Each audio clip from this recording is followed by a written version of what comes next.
Salut à tous, point upgrade épisode 44. On va se pencher sur le problème de sautillement que moi je perçois sur le train arrière. Tout ça, ça se passe après le générique.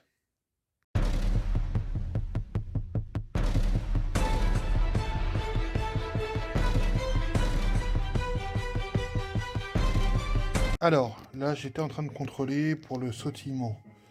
Il y a pas de jeu dans le moyeu, au niveau du roulement. Enfin, le roulement qui est derrière. Hein. Parce que là j'ai posé la main sur le flasque. Mais l'écrou est bien serré ici. Il n'y a pas de... Ah, ça tourne pas ovale et tout. Pour le moment, je sais pas, j'ai vérifié mes serrages, parce qu'avec un pote, on pensait à la jambe de force qui serait pas bien serrée, peut-être au bras de liaison. Ah, tout est bien serré, c'est ça qui me rend dingue. Euh, Maintenant, je vais en profiter pour redescendre un peu les combinés filetés, parce que la voiture est un peu haute avec ses nouvelles jantes. Et pour ça, eh ben, on va faire ça comme on peut. Alors, comme on peut, j'ai l'outillage. Attendez, parce que je suis dans un coin un peu galère là. Je sais pas si vous arriverez à voir quelque chose. Je mise sur le bon éclairage du Samsung. Alors, j'ai les clés Ergo BC Racing, y a pas de souci. Je vais mesurer dès que je retrouve le mètre, si je suis pas assis dessus. C'est un enfer. Je suis dans un espace restreint. Voilà, je fais tomber la lampe évidemment, sinon ce n'est pas drôle. Je vais redescendre, je pense, de 3-4 cm à partir de là où je suis. Et puis je vais reporter la mesure. Je vais faire descendre de 3-4 cm et je vais voir à combien je suis de là à là où je serai en descendant de 3 ou 4 cm pour reporter la même chose de l'autre côté. Parce que je les avais montés, j'avais fait un pré-réglage, mais ça se tasse toujours avec le temps et après il faut les régler. Bah là ça va être leur deuxième réglage. La bague qui verrouille le réglage, voilà, c'est la petite.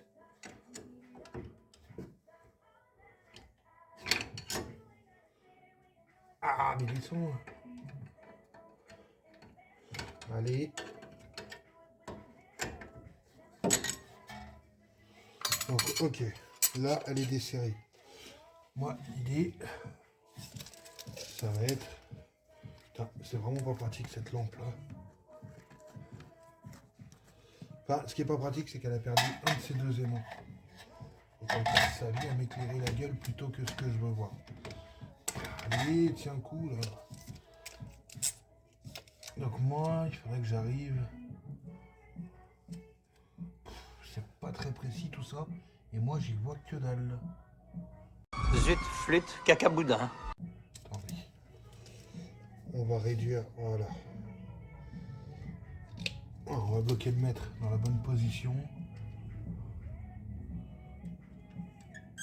Oui, je sais, c'est pas très précis. Ça fait beaucoup, peut-être 3 cm, ça me paraît beaucoup. Titre. On va voir, mais...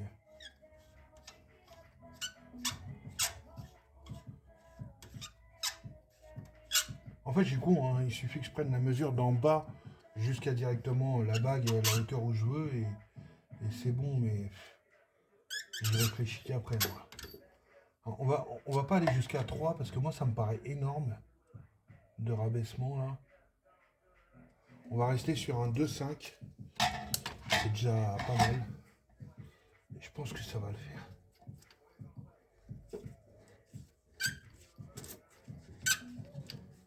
Ça couine. Pourtant, c'est du neuf. Hein. Je veux dire, je les ai montés il y a quelques mois, mais la voiture n'a jamais servi vraiment. Donc,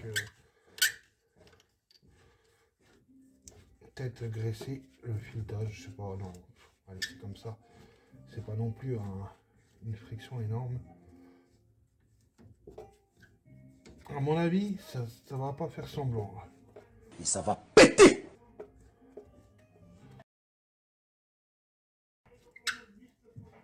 Voilà.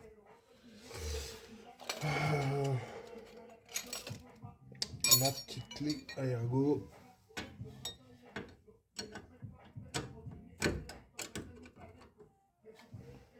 Et la brosse.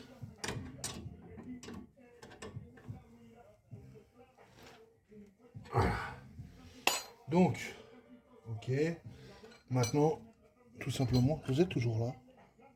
Ah, c'est bon. J'ai juste à prendre la mesure de là, de là à de là. Alors, attendez. On va se mettre en butée là. Voilà, on arrive là.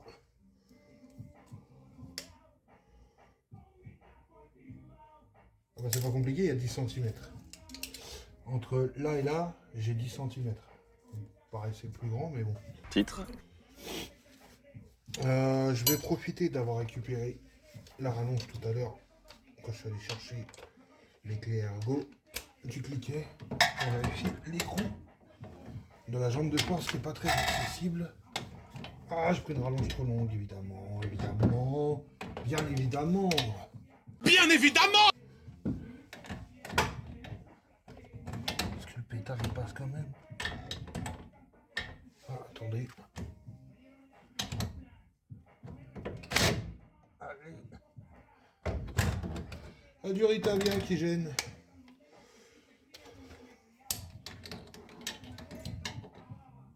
Voilà.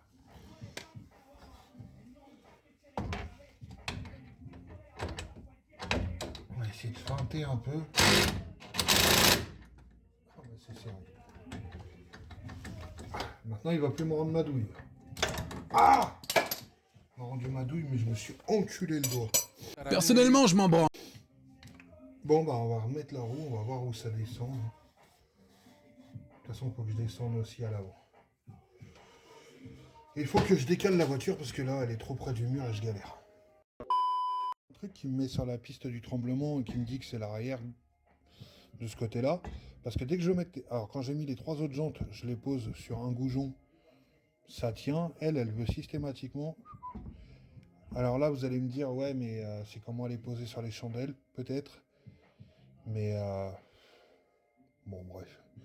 Dans tous les cas, elle se positionne bien, elle va bien sur le moyeu, donc il n'y a plus qu'à visser, c'est peut-être qu'un détail. Oui, mais avez-vous essayé de vous énerver dessus? Je l'ai mis en grand angle pour vous montrer. Quand je tourne la roue, il n'y a pas, vous verrez à la caméra, il n'y a pas de... Elle n'est pas excentrée si vous voulez. Elle tourne rond. Je sais pas. J'ai pas l'impression qu'elle ait un mouvement oscillant ou dans ce sens-là. On va voir. Déjà, je vais rabaisser l'autre côté.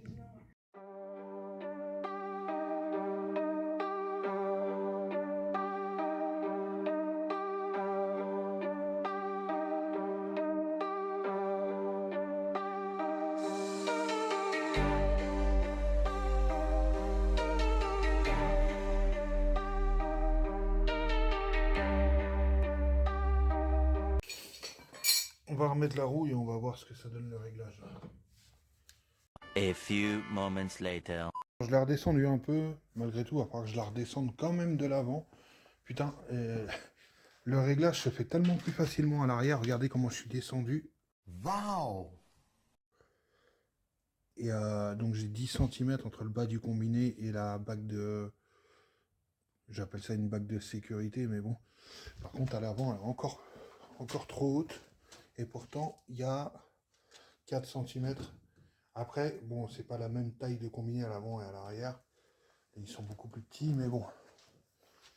Donc, bon, je redescendrai ça. Mais elle est déjà bien basse par rapport au fait que ça reste une voiture de rallye quand même.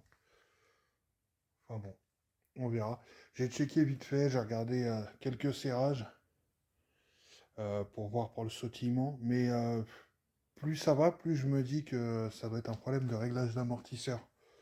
Si les combinés sont pas réglés pareil partout, enfin, ou du moins qu'il y en a un d'un côté qui soit beaucoup plus ferme que l'autre, ça peut me donner cet effet de sautillement finalement.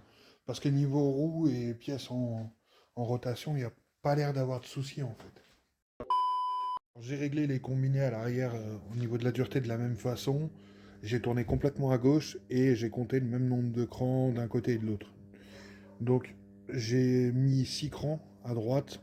Donc ça, je le mentionne pour vous, ça va pas servir à grand chose. Mais moi, si un jour je veux reprendre les réglages, je sais où j'en suis.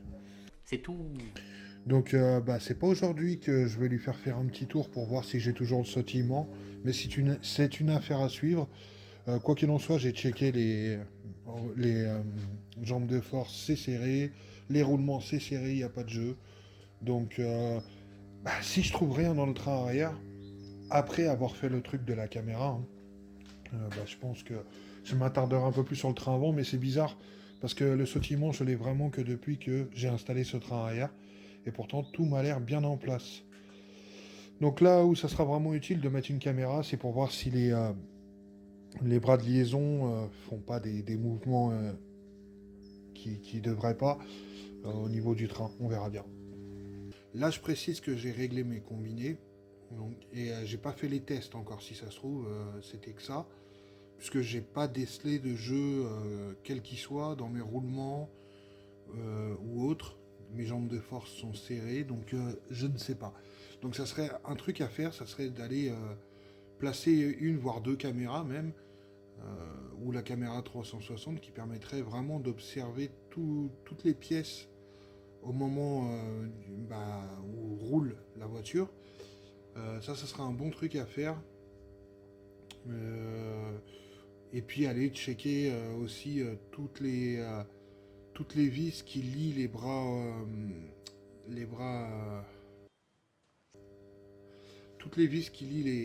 de liaison au châssis et puis au demi-train roulant. Ça serait d'aller checker toutes les vis et tout. Mais je vous avouerai qu'en ce moment, quand je viens au garage, je fais des petits trucs ponctuels. D'ailleurs, c'est pour ça que la partie échangeur n'est pas encore terminée à 100%. Déjà parce que j'ai pas la peinture, mais c'est surtout qu'ici il fait un temps exécrable et j'ai pas envie, comme je dis souvent, d'aller lever la voiture, démonter des choses, rentrer parce qu'il est, 17h et que c'est ingérable au niveau de la température, et puis laisser tout en plan. Donc je préfère faire ça à la cool quand il fera meilleur, quand il y aura les beaux jours, que je pourrai me mettre sous la voiture sans risquer de choper une pneumonie. Donc voilà. Oui, c'est clair. L'idée prochainement, ça va être, je pense, de fixer, donc si j'ai toujours le sautillement, quand j'aurai testé, ça va être de placer des caméras au niveau du train arrière, et puis peut-être, pourquoi pas, sur le train avant, parce que moi je le sens à l'arrière, mais si ça se trouve, c'est un effet communicant avec l'avant, enfin je sais pas. Il peut y avoir 1 million de raisons, ça a pas l'air d'être quelque chose de grave, loin de là. Tout tient en place et tout, mais il faut quand même que j'arrive à savoir où c'est. Et puis ce que je pourrais faire aussi à l'occasion, c'est placer une règle à bulles sur le tableau de bord pendant que j'avance et vous filmer ça pour vous montrer de quelle ampleur est le sautillement. Vous verrez, c'est léger. Malgré tout, c'est suffisamment présent pour que ça se sente dans l'habitacle. Vous verrez, c'est pas non plus violent, hein. Mais c'est vraiment un feeling très léger qui se ressent, et moi je le ressens à l'arrière. Mais c'est de la merde. Enfin bon, voilà. Pour cette partie-là, on va s'arrêter là. Voilà, c'est tout pour cet épisode du point upgrade, qui sera certainement en 2 parties, comme vous avez pu le voir.